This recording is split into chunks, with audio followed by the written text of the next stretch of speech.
Hi there and welcome to this 2-minute tips video, and today we're going to be looking at the view all in continuous mode options in the Z series cameras.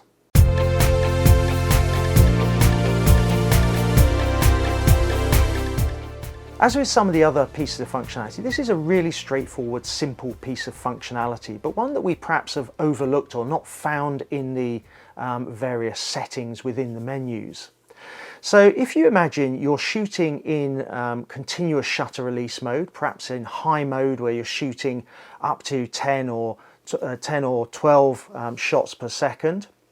And what this functionality allows you to decide is whether the EVF or LCD will show each shot as you're shooting them, or whether the EVF and LCD will go blank or black once the initial shutter is pressed until it's released.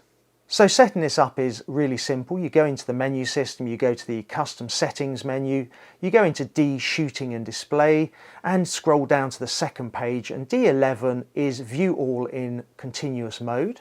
And in here you can have it set to on, which will show each image as it's shot, or you can have it set to off and you will get the blank or black screen as you're shooting.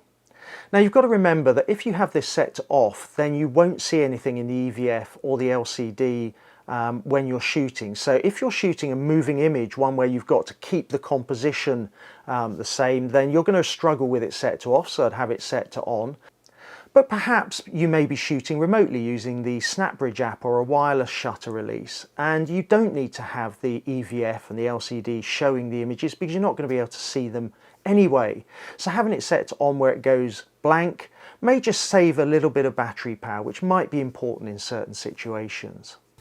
So it's a fairly simple piece of functionality. Have you ever found a use for it? Let us know in the comments below, it'd be interesting to hear.